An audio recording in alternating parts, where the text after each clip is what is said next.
Kayo po Ay, nag-mention namin last time. mga kapogi. Hindi naman po kasi Mga matatapos kapogi, ito pero pinanonood sa ko kay Kuya studio Bal sa Santos Kasubal Matubang Patuloy at po. saka Kaya si nga po kami po Beyonce. ay gagawin din po ng Yung natulungan nila. camarines sa Dait. Para po, kasama po Tapos, of course yung ating siyempre reporter. dapat Para yan. po doon po maglatagan po Mag-isip-isip kayo, sila. Sir Hindi yung and Ma'am ganyan. Beyonce. Na kung ano Malaki man na po yung mga itulong dokumento at yan makapag-usap po kayo ng ng personal. Kalingap Rab at Opo, saka opo. And Sir Val, yun lang din po ang pakiusap namin. Kalingap ano Na ba kung to? sana po ay wag Team, pong yung nga Kalingap team. mag-post na rin po. Mag-official na po na may pirmahan na po. Apo, pero sa ngayon, sir, Siyempre, moratorium muna sila. maraming malaking utang na labas yan. Kasi lalo, sir, Kung hindi ka marunong tumanaw ng loob, lalo po kasing walang kwenta. magkaka-issue at magkaka-issue. Kaya hanggat maaari, Kaya sir, huwag muna pati tayo sa mga mag-post. binigay na pagkain, Hindi po ano, sa inyo, sir. Apo, kita mo ito. Pinanonood ko to eh. Attorney, Kung ako natulungan ganyan, hindi ako mamalaki. investigahan talaga. Kasi everyday po, content kami.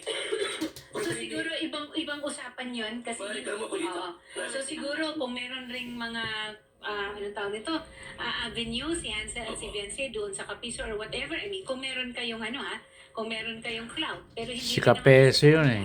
ginagamit rin lang sila. Hindi po namin sila kilala. Apo. So ganun na lang. Yes po. And Ma'am Hansel and Ma'am Bianzi, gayon din po sa inyo, wala pong post, no? Wala pong Wala po. laban po kay Sir Val, laban po sa Lilag Foundation. Pag-uusapan po natin yan. And pupunta po kami ng Dait, kasama po yung reporter and cameraman po namin para po makapag-usap-usap po kayo. Again, hindi po ito natatapos lang dito ha. Hindi po ito. Gaya po ng na-mention po namin last time ni Attorney Gadet, Attorney, hindi po ito natatapos dito. Kaya lang po, pumunta din po dito si Sir Val. Syempre, kinuha na din po natin ang kanyang panig. At dapat na Oo. naman. Yes. Opo. Salamat, attorney, sa Dapat Opo. Meron pa po kayong nais sabihin, Ma'am Bianzi, kay Sir Val, bago po natin tapusin ito. Yun nga po, ma'am, gusto ko lang pong linawin na kaya po ako umalis ng love team kasi yung pamangkin po niya ni Kuya Bal, manyak po, yun po yung ano ko.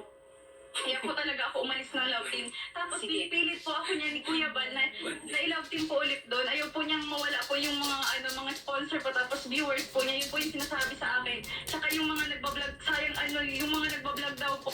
Yung mga vlogger po na natutulungan ko at beneficiary pa po nila. Yun po yung dahilan. Okay. Kahit po alam niya na nababastos na po ako ng pamangkin niya.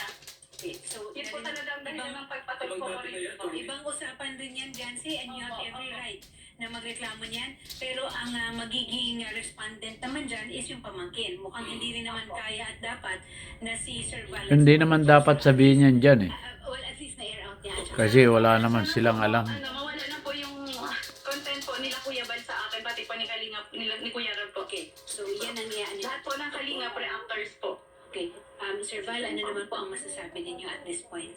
So, salamat po sa natay po lakan ng rapid po niya uwatin sa radyo para at least po yung side ko marinig naman ng bawat Pilipino. So, tandaan niyo po, ang Kalingap po ay tumutulong po. Hindi naman tumutulong, nagbabago ng buhay ng tao. Ibinabanggit ni Biancy na may umalis, walang umalis sa amin na sinisiraan po namin. Si Rica po ay nawakwak ng sponsor. Walang umalis, Biancy na siniraan namin. Kung mayroon ilabas mo sa Cam Norte, kung mayroon kami siniraan doon, ilabas mo. Para Siya mismo Kuya Bal ang po, siya mismo ang siniraan ninyo. Kaya nga kami nakapunta si Rica po ay dahil sa usap nangyari sa kanya. So, ibang May kapagabastos tong babae nito eh. Naman po yun. Nagsasalita pa si Kuya Bal eh. Dapat tumigil muna siya. Ako po ang patuloy na siniraan niyo po. Ako po. Sige, ilabas mo ang ebidensya Kuya para Bal. malaman natin kung sino. Sige. Salamat po sa mga sponsors namin, yung mga Kalinga partners, sila mga sponsors in IPB, salamat po. Ate Dol, Larry O'Neill, San Francisco, Na-trigger naman ako dun sa lahat po kayo. Ha? 30 minutes na Na tumulong po magtampisaw sa sa dagat. Kalinga. Pero may isa-isa yung iba.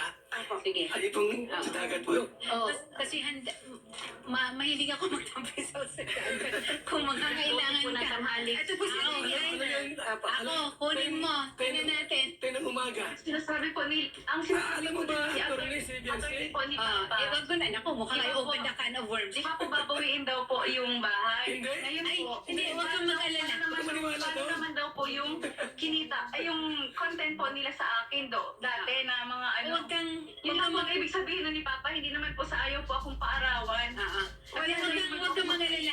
Huwag kang mag-alala, Jensen. Nasa, nasa maayos ka na kalagayan. At saka, Bahay po nila yun. oo, ayan, klarong-klaro naman. Walang malinaw Walang yan. kukuha niyan, bahay niyo po yan. Oo. Ang gusto naman nila. Si, si Odette rin. Kung gusto naman po talaga rin nila talaga po kami umalis, maalis lang po talaga kami. Kasi i-take down po yung sanay naman po kami sa hirap. Eh, wag na. Yancy! Wag na. Yancy! Nagkapera na kayo, kaya ganyan kayo umasta. Kayo umalis dyan. Kung may nagkaming medyo hindi maganda, pasensya na kayo. Ayan, okay? Ano po? So I think at this point, magandang simula ito para sa mas malawak pa na pag-uusap, ha? Odette, huwag ka nang mag-volunteer na magtampisaw. Hindi ka magiging content, Odette, na naka-bikini. Huwag na. Walang manonood sa atin, Odette. Oo, wala. Baka magsarap pa yung ano. Yan nga, Miss Beyonce, pero hindi naman, malinaw po dito, wala po silang binabawi, even yung mga Yes. po. Oo. And humingi na po ng, kumbaga ma'am, Po bang ano? ano po yan? Ano po, last ano na po sana natin ito dito. Oo, hindi na ito ang next natin dito, Vency, is yung ano na natin, ilalatag na natin kung ano yung dapat para mas Dahil wala na pong- magkaintindihan. Wala nang magsasalita, wala nang Wala na mag-post. video sabi niya. Ano pong ibig sabihin niya, ma'am?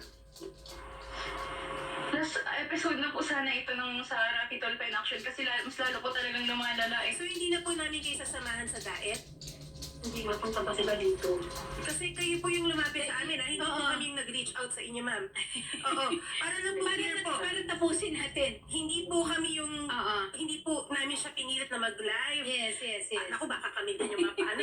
Ano po eh, kasi, sorry po ma'am, kasi po, nagkaroon po talaga siya ng, Trauma. siya na din po kayo, kasi nagkaroon po siya ng yung parang nahiya na po siya, sa Okay. nagka-phobia na po siya. Wala naman pong problema, ma'am. Okay Pero lang po yun. nagulat lang kami. So, ibig sabihin, ma'am, hindi na po namin kayo sasamahan. Hindi niyo na po kailangan na samahan namin kayo sa diet. The end Kasi na po, sabi po kasi ma'am din po sa inyo, na sasamahan daw po kami dito sa barangay. Yes, oo. Kaya po And hindi na, oo ma'am, isi-schedule nga po yan, ma'am. Hindi naman po yan. coordinate. Opo, dahil hindi lang naman po kayo yung complainant, ma'am, na sinasamahan din po namin dito sa Wanted sa radyo. At hindi naman po kinabukasan, pwede din pong gumawi po yung mga staff namin, ma'am, kasi may mga iba din po kaming sinasamahan. Kaya, nagtatanong po kami ng malinaw, ma'am, kung ayaw niyo na rin po kami Kasi kung hindi, dyan sa kung hindi na po namin ipa-follow through ito. Oo. So we end here. Sige po, basta yung yung gusto ko pong mangyari ay i-take down po. Yun na nga, Beyonce, hindi ang Wanted sa radyo ang magpapatake down yan. May proseso yan. That's why dadaan tayo sa barangay, there will be a complaint. Thank you po, ma'am. There will be, Thank you po. okay. Attorney. You want the most out of life and realize what you're looking for is already in you. This is for you, Canadian Armed Forces.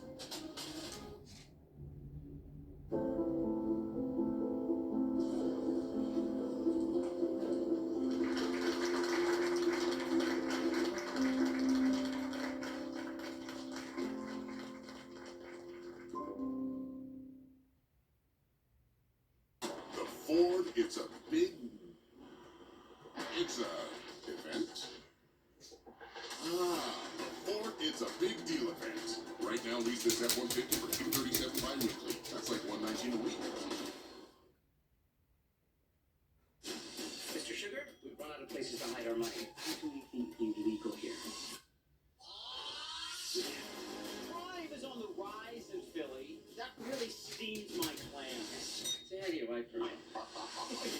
We're in the middle of a crisis here. You care more about the business than you do your own brother. Put your gun away. It's my emotional support gun.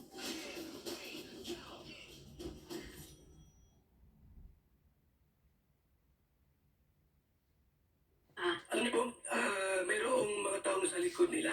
Bakit nagsumbong sa tuloy aksyon? May sarili po kaming mag-iisip, Kuya Bal.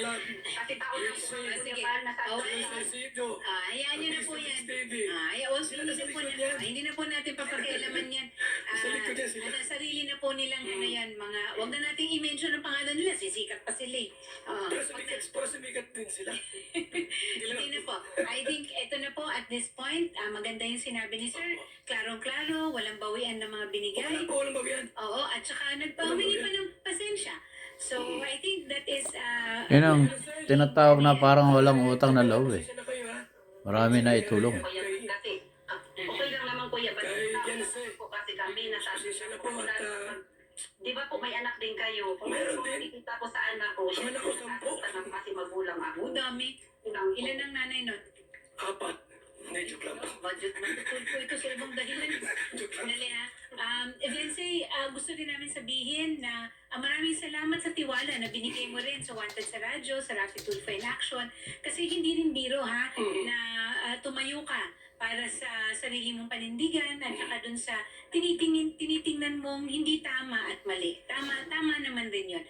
Kaya lang, yun nga, may proseso tayo at dahil may proseso, kailangan marinig ang panig ng lahat ng mga konektado at ilagay natin sa maayos yung pagtatakda ng kung ano yung kahinat na Okay. Gusto ko rin po sabihin sa inyo, Kuya Bal, na grateful po talaga ako. Simula po noon, pali po kami ng Kuya Bal sa inyo. Kasi hindi pa po talaga ako against sa pagtulong po ninyo. Pero kahit po siguro, sana yung respeto po, Kuya Bal, hindi po porque tinutulungan nyo kami. Hindi naman po siguro pwedeng ananahin nyo na lang po yung pagkatao namin. I think ano lang, alam mo Yung siya, reactor nilang simula, di naman kami. kung minsan kasi lost na dito sa, alam niyo sa social media world, no? Yung bang, ang mga salita na hindi atin, nalalagay sa bibig natin, tapos iba na ang pagtanggap natin doon sa mga pangyayari.